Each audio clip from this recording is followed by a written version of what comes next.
बिस्मिल्लाहिर्रहमानिर्रहीम। अस्सलाम वालेकुम नाज़रीन, आप यूट्यूब चैनल देख रहे हैं। मैं इमरान खान हूँ। अब तक की सबसे इम्पॉर्टेंट और अहम खबर ये है कि डोनाल्ड ट्रंप ने जितने भी दावे किए वो सारे दावे ईरान ने गलत साबित कर दिए। ईरान ने मुस्तरद कर दिया है और बातचीत के ऊपर बिल्कुल भी कोई बाजू नहीं पकड़ा रहा। ईरान की जानिब से स्टेटमेंट क्या आया, उनकी फ़ौज की जानिब से, उनके सदर की जानिब से, उनके पार्लियामेंटेरियंस की जानिब से, ये बहुत अहम है। और अमेरिकन इसके बारे में क्या सोच रहे हैं और ये सारा खेल क्या हो रहा है। इंटरनेशनल खबरें, ईरान से आने वाली खबरें और डोनाल्ड ट्रंप के दावे, ये सारी चीज़ों का पोल खोल रहे हैं। अगले चंद मिनटों में मैं बहुत सारी चीज़ें आपके सामने रखने वाला हूं। नंबर एक, ये क्या वजह है कि ईरान बिल्कुल भी बाजू नहीं पकड़ा रहा। यानी ईरान की जानिब से तो अब लड़ाई हो रही है, ज़्यादा नुकसान तो ईरान का हुआ है। अगर आप ग्राउंड पे देखें, इमारतें तबाह हो जाना, लोगों की शहादत हो जाना, ये ज़्यादा नुकसान ईरान का हुआ है। लेकिन तारीख के अंदर ज़्यादा नुकसान इसराइल का और अमेरिका का हुआ है। और ईरान जंग जीतता हुआ महसूस हो रहा है अपने कम वसाइल के बावजूद। ईरान क्यों कोई स्टेटमेंट नहीं दे रहा, क्यों इस बात से दूर हट रहा है कि कोई मुज़ाकरात हो रहे हैं। वो अमेरिका पे एतबार नहीं कर पा रहा और वो जानते हैं कि उन पर एक बड़े हमले की तैयारी की जा रही है। और ईरान इस खित्ते से अमेरिका को अलविदा करना चाहता है हमेशा के लिए कि वो यहाँ से जाए। अब इस बारे में जो स्टेटमेंट्स हैं वो मैं आपके सामने रख देता हूँ। एक तो जो सिनेरियो बन रहा है ना इन मुज़ाकरात से, वो ऐसा बन रहा है जैसा पाकिस्तान की एस्टेब्लिशमेंट ने इमरान खान के खिलाफ बनाया था कि जनाब हमने तो मौका दिया, हमने तो बातचीत की, हम तो आगे बढ़ते हैं, इमरान खान ही नहीं मानता, वो तो जनाब बहुत डटा हुआ है, वो तो पीछे हटने के लिए तैयार नहीं है, तो फिर भुगतो।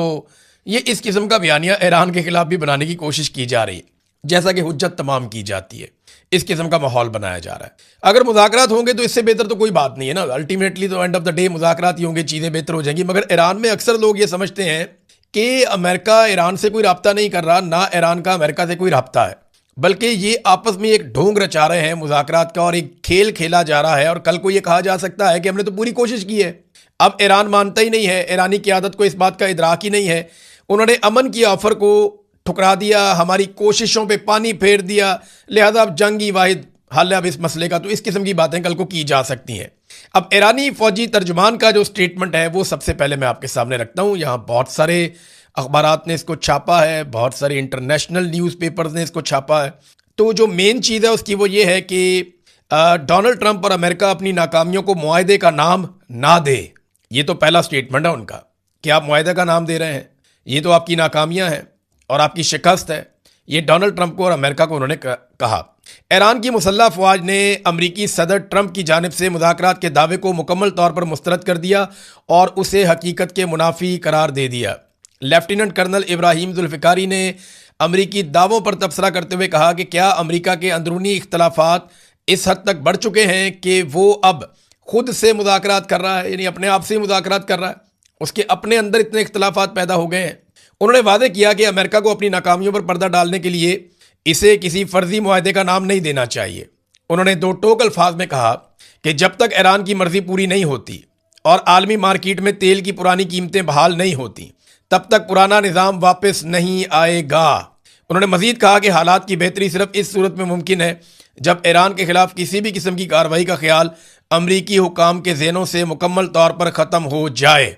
और पहले दिन से उन्होंने कहा जी हमारा एक ही मौक़िफ़ है, ईरानी अवाम और क़यादत अमरीकी पॉलिसियों के साथ कभी नहीं चल सकते।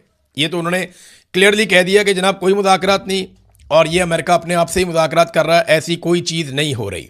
अच्छा, एक और चीज़ जो ईरानी फ़ौज के तर्जुमान ने कही वो ये कहा कि अमरीकी अड्डों ने आपको क्या फ़ायदा दिया। ये बात उन्होंने अरब ममालिक से पूछा कि अमरीकी अड्डों ने आपको क्या फ़ायदा दिया।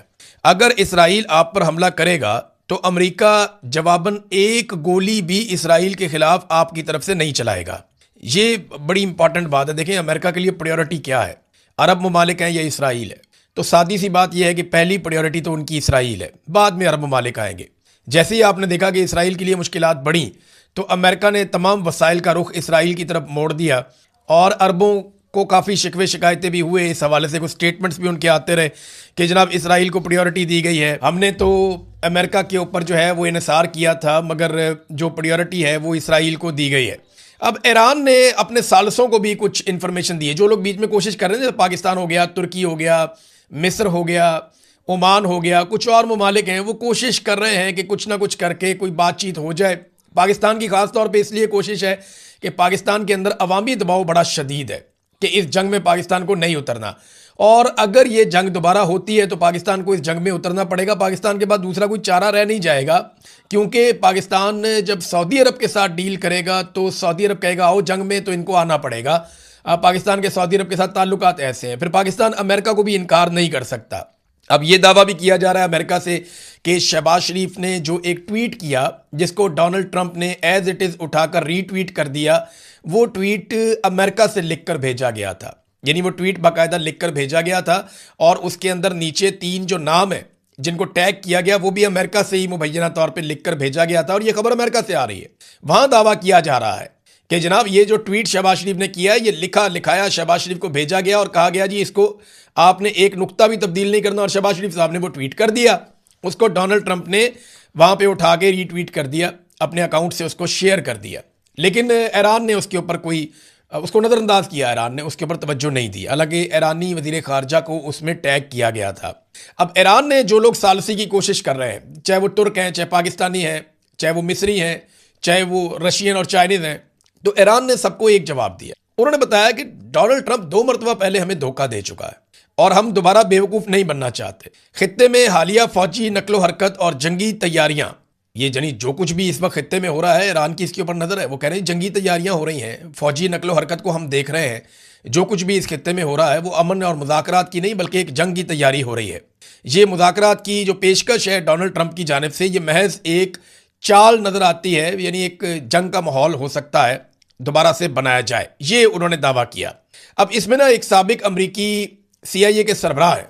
देखें, अब भरोसा ट्रंप का इतना है कि ईरान ट्रंप पे भरोसा नहीं कर रहा है, ऐसी बात नहीं है कि सिर्फ ईरान नहीं कर रहा। ये साबिक अमरीकी CIA के सरबराह हैं जॉन ब्रेनन। इन्होंने स्टेटमेंट दिया लाइव टीवी पे आकर। इन्होंने कहा जी ट्रंप से ज़्यादा ईरान की बातों पर मैं यकीन करता हूँ। हकायक बार बार सामने आने के बावजूद ट्रंप उन्हें तस्लीम नहीं कर रहा। ट्रंप अपनी तख्लीक करदा शिकस्त से जान छुड़ाने की कोशिश में है। जो ट्रंप ने किया वो एक हार है, एक शिकस्त है, अब वो उससे जान छुड़ाना चाहता है। ट्रंप गलत कह रहा है कि ईरान मुज़ाकरात के लिए सिग्नल भेज रहा है। ट्रंप का यह दावा गलत है कि ईरान अमरीकी शराइत पर अमेरिका से बात करना चाहता है। ईरानी हुकूमत की जानिब से कोई भी ट्रंप से बात नहीं कर रहा, ये दावा किया है अमरीकी CIA के साबिक सरबराह जॉन ब्रेनन ने। बहुत काबिल आदमी है, बहुत तेज़ आदमी है, इसने अमेरिका के लिए सर्व भी किया है। वो कहते हैं जी मुझे ईरान पे ज़्यादा भरोसा है, एतबार है, ट्रंप के ऊपर मैं एतबार नहीं कर सकता। अब जिस ट्रंप के ऊपर एतबार अमेरिका के अंदर साबिक CIA का सरबराह नहीं कर पा रहा, उस पर ईरान कैसे ट्रस्ट करेगा, ये है इंपॉर्टेंट बात। देखिए, फौजी तो मजीद पहुंचाए जा रहे हैं, मिडल ईस्ट में तैयारियां की जा रही हैं और इसके ऊपर अब ईरानियों के स्टेटमेंट भी आना शुरू हो गए हैं। अब अगले मरहले में ईरान का जो जजीरा है खारक, जहां से ईरान अपना 90% तेल जो है उसको एक्सपोर्ट करता है, पूरी दुनिया में भेजता है, उसके ऊपर अमेरिकन कब्जा करने का सोच रहे हैं। अगर अमेरिकन ने उसके ऊपर कब्जा कर लिया, और ये खलीजी ममालिक ने और मुख्तलिफ सोर्सेज ने अमेरिका को बताया कि अगर यहाँ पे आप कब्जा कर लेते हैं तो इस स्ट्रेटजी के तहत ईरान को आप मफलूज कर देंगे। अब सवाल ये पैदा होता है कि क्या अमरीकी फौजी ये कर सकते हैं? देखिए, वो ये कर सकते हैं, ऐसा नहीं है कि वो ये नहीं कर सकते। हर चीज़ मुमकिन होती है, लेकिन इसकी कीमत बहुत भारी होगी। जब वो ये करेंगे तो उसके बाद वो वहां पे सस्टेन कर पाएंगे या नहीं, ये नहीं कहा जा सकता। जजीरे पे कब्जा करना कोई इतनी बड़ी बात नहीं है। वो उनकी जानें चली जाएंगी, उनका नुकसान हो जाएगा माली बहुत ज़्यादा अमेरिकन का, बिल आखिर वो जजीरे पे कब्जा कर लेंगे। लेकिन क्या वो इस कब्जे को बरकरार रख पाएंगे? तो इसका जवाब है कि ये इंतहाई मुश्किल है, क्योंकि ईरान अपने ही जजीरे के ऊपर इतने बम मारेगा, इतने मिसाइल मारेगा कि अमेरिकन के लिए वहाँ पे रहना और उन मिसाइलों को इंटरसेप्ट करना मुश्किल हो जाएगा। वहाँ ड्रोन पे ड्रोन मारेगा ईरान, और ईरान के पास मुख्तलिफ सप्लाई लाइन्स हैं और उसके पास अपने बनाए हुए हथियार भी हैं। और ये दावा ईरान के अंदर से किया गया कि अगर चंद महीने और भी हमें लड़ाई लड़नी पड़े तो कोई फर्क नहीं पड़ता, हम ये लड़ाई लड़ लेंगे। अच्छा, इसमें इसराइल का रोल बड़ा इंपॉर्टेंट है। ये रोल हम भूल नहीं सकते, इसको फरामोश नहीं कर सकते। इसराइल ने ऐलान किया है कि जंग के खात्मे का फैसला इसराइली फौज करेगी, और इसराइली फौज जो उनकी क़यादत है उसे अपने अहदाफ हासिल करने के लिए अभी मजीद चंद हफ्ते दरकार है। जंग के खात्मे के मुज़ाकरात के बावजूद, ये इसराइल का स्टेटमेंट है ऑफिशियल, कि जंग के खात्मे के लिए मुज़ाकरात के बावजूद हमारे ईरान और लबनान पर मंसूबे तब्दील नहीं होंगे। यह है नादरीन मामला, सादा सा और सीधी सी बात है कि इसराइल तो पीछे नहीं हटेगा। इसराइल को तो भी लड़ाई लड़नी है, उनको लड़ाई लड़ने की पुरानी आदत है। अब अमेरिका उनके साथ लड़ाई में उतर गया है, तो डोनाल्ड ट्रंप को चाहिए फेस सेविंग, और इसराइल को चाहिए एक ऐसी आखिरी लड़ाई जिसमें इसराइल मुकम्मल तौर पे ईरान को कमज़ोर कर दे या ख़त्म कर दे। अब यहाँ पे नाज़रीन, वॉल स्ट्रीट जर्नल ने कुछ ईरानी मुतालबात तहरीर किए हैं।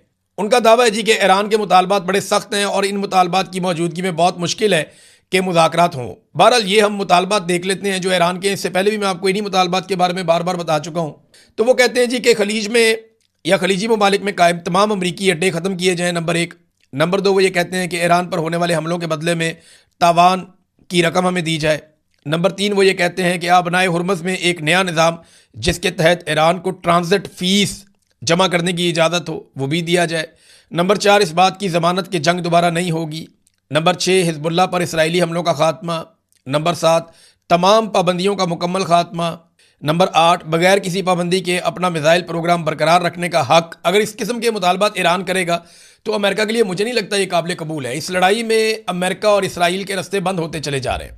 ऐसा दिखाई देता है कि अभी मुज़ाकरात के बहाने को टाइम गेन किया जाएगा, दुनिया के अंदर एक तासुर कायम करने की कोशिश की जाएगी कि हमने तो बड़ी बातचीत करने की कोशिश की, हमने तो मुज़ाकरात करने की बड़ी कोशिश की, लेकिन ईरान मान नहीं रहा, तो हमारे पास जंग के अलावा रास्ता कोई नहीं है। और फिर ज़्यादा मुल्कों को लेकर हो सकता है कि ईरान के ऊपर चढ़ाई की जाए। फिर पाकिस्तान के ऊपर भी बहुत दबाव होगा, बहुत शदीद दबाव होगा। पाकिस्तान की जो हुकूमत है उसकी जो हमायत है वो ज़्यादातर खलीजी ममालिक के साथ दिखाई दे रही है, अमेरिका और इसराइल के कैंप में दिखाई दे रही है, जबकि जो पाकिस्तान की अवाम है उसकी हमायत वाज़े तौर पे ईरान के साथ दिखाई दे रही है। बहरहाल इसमें शहबाज शरीफ साहब का एक स्टेटमेंट है। शहबाज शरीफ साहब ने बात की है मोहम्मद बिन सलमान से, जो बातचीत हुई वो मैं आपके सामने रखता हूँ। कहते हैं जी, मैंने मोहम्मद बिन सलमान से बात की है, खादमैन हरमैन शरीफैन को ईद की मुबारकबाद दी है। मैंने सऊदी अरब पर हालिया हमलों की पाकिस्तान की जानिब से शदीद मजम्मत की है। मुश्किल हालात में सऊदी अरब के साथ पाकिस्तान की यकजहती और हमायत की तौसीक की है और उनको सराहा है। और मुमलिकत के तहम्मुल को सराहते हुए मैंने कशीदगी में फ़ौरी कमी, दुश्मनियों के खात्मे, उम्मत मुस्लिमा के दरमियान इत्तेहाद की फ़ौरी ज़रूरत पर जोर दिया है। मैंने वली अहद को इलाकाई अमन और इस्तेहकाम के लिए पाकिस्तान की सफारती कोशिशों के बारे में भी आगाह किया है। यानी बताया कि जनाब ये मामला, देखिए सऊदी अरब को भी तो टेंशन होगी ना कि चल क्या रहा है, हमें भी पता चले, हम इसका एक हिस्सा हैं। अगर अमेरिका से एक ट्वीट आती है और शहबाज शरीफ साहब उसको कर देते हैं तो सऊदी अरब के अपने स्टेक्स हैं, वो जानना तो चाहेंगे कि क्या हुआ। तो अब शहबाज शरीफ साहब ने MBS से बात की है। ईरानी सदर ने बाकायदा नाम लेकर तुर्की के सदर की तारीफ की है, क्योंकि तुर्की के सदर इसराइल के ऊपर बराह रास्त गोलाबारी कर रहे हैं ज़ुबानी, और वो सारी चीज़ों के लिए जिम्मेदार नेतन्याहू को करार दे रहे हैं। और बार बार ऐसा कर रहे हैं कि दुनिया के 8 अरब लोग भुगत रहे हैं नेतन्याहू की हटतरमी को, और वो नेतन्याहू को बुज़दिल भी करार दे रहे हैं लगातार। यानी जो तुर्क सदर उर्दगान है ना, वो स्कोर सेटल कर रहे हैं नेतन्याहू के साथ कि इसको मैंने नहीं छोड़ना। वो हर रोज़ एक स्टेटमेंट देते हैं नेतन्याहू के खिलाफ। तो इसमें जो है वो ईरानी सदर ने स्टेटमेंट दिया कि जंगजू सेहूनी हुकूमत की मजम्मत में मेरे भाई रजब तैयब उर्दगान सदर तुर्किया का दो टोक और पुरज़म मौक़िफ़ काबिल सत्ताइश है। हमारे दोस्त और बरादर मुल्क तुर्किया की गयूर कौम ने कई सालों से उम्मत मुस्लिमा की उमंगों के साथ यकजहती में साबित कदमी से अपना किरदार अदा किया है। अल्लाह के फजल करम से हम ये फ़ख्र का रास्ता मिलकर तय करेंगे। तो अब ये जनाब ईरानी सदर जो है वो तुर्की को शाबाश दे रहे हैं। पाकिस्तानी वज़ीर आज़म ने कोई भी इमदाद अभी तक ईरान में नहीं भेजी, यानी बहुत सारे ममालिक ईरान को मदद भेज रहे हैं, वहाँ बहुत तबाही हुई है, लोग बहुत बड़ी हालत में हैं। पाकिस्तान भी भेज सकता था, लेकिन अमेरिका और इसराइल की नाराज़गी के डर से पाकिस्तान ने ईरान को कोई मदद नहीं भेजी। हाँ, ये ज़रूर है कि शहबाज शरीफ साहब ने यह हुक्म जारी किया दूसरी मरतबा कि खलीजी ममालिक को जो खुराक की तरसील है या चीज़ें जो उनकी ज़रूरत की हैं वो तेज़ तरीन कर दी जाए, और जितनी ज़्यादा हो सकती हैं खलीजी ममालिक के अंदर खाने पीने की और दीगर अशिया भिजवाई जाए, उनकी तरसील तेज़ की जाए।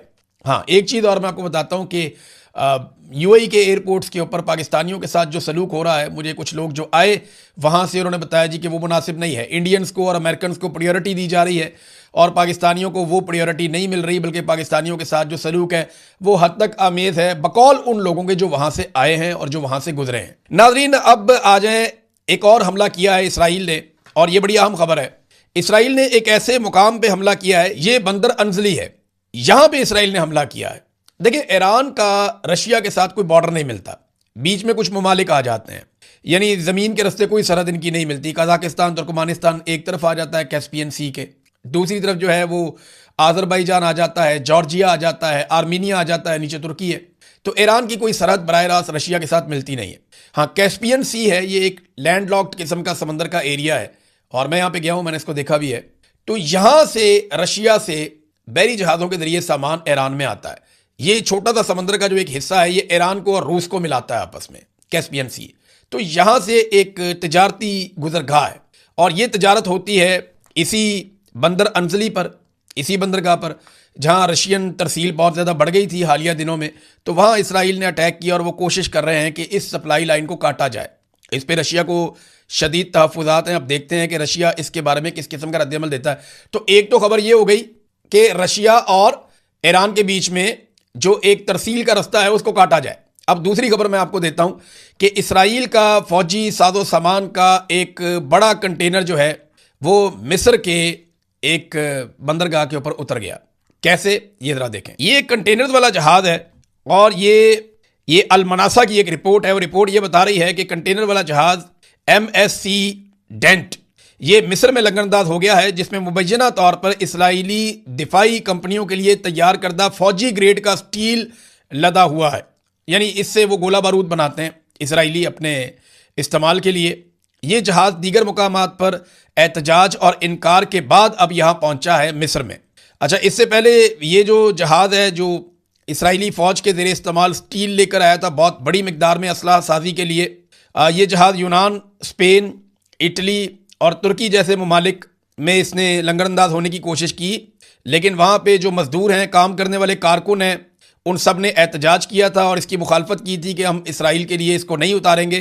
तो फिर ये जहाज़ वहाँ पे नहीं रुक पाया। अब ये जहाज़ पहुँच गया मिस्र में और मिस्र में इस जहाज़ के सामान को उतारने की इजाज़त दी गई। अब अंदाज़ा करें कि यूरोपीय ममालिक ने इजाज़त नहीं दी कि हम नहीं चाहते कि इसराइल के हथियार बनाने के लिए हम उन्हें मवाद फराहम करें, लेकिन मिस्र जो बिल्कुल फ़लस्तीनियों के साथ है, उसकी मुल्क की सरहद साथ है, करीब है बिल्कुल, और इसराइल के भी बिल्कुल साथ है, लेकिन मिस्र ने इसकी इजाज़त दी है और मिस्र ने कहा जी बिल्कुल ठीक है, जहाज़ यहाँ पे लंगरअंदाज हो जाए। नादरीन, इस वीलॉग के आखिर में मैं आपको एक खबर देता हूँ और ये आई है शुमाली कोरिया से। किम जोंग उन, उन्होंने एक स्टेटमेंट दिया अपनी पार्लियामेंट के इजलास में और उसने ये कहा कि हमारा काम बिल्कुल ठीक था, हम अमेरिका की चिकनी चबड़ी बातों में नहीं आए। उसने कहा कि मौजूदा ईरान अमेरिका जंग ने इस बात को साबित कर दिया है कि शुमाली कोरिया ने अमेरिका के दबाव और मीठे अल्फाज को मुस्तरद कर दिया था और अपना एटमी और मिसाइल प्रोग्राम जारी रखा था। वो फैसला बिल्कुल दुरुस्त था। आज हम महफूज हैं। यानी शुमाली कोरिया को भी अमेरिका ने बड़ी कोशिश की थी, आओ मुज़ाकरात करते हैं, बैठो बातें करते हैं, धमकियां भी देता था, मुज़ाकरात भी करता था, मीठी मीठी बातें भी करता था। वो नहीं माने, उन्होंने अपना एटम बम बना लिया, वो महफूज हो गया हमेशा के लिए। अब वो कहता जी हमारा फैसला बिल्कुल दुरुस्त था। ये ईरान के ऊपर अमेरिका का अटैक ये बात साबित कर रहा है। तो अब ईरान को भी अपना फैसला करना पड़ेगा। पता नहीं वो क्या करते हैं आने वाले दिनों में। बहरहाल मुज़ाकरात वाली कहानी में तो वो नहीं फंसे अभी तक।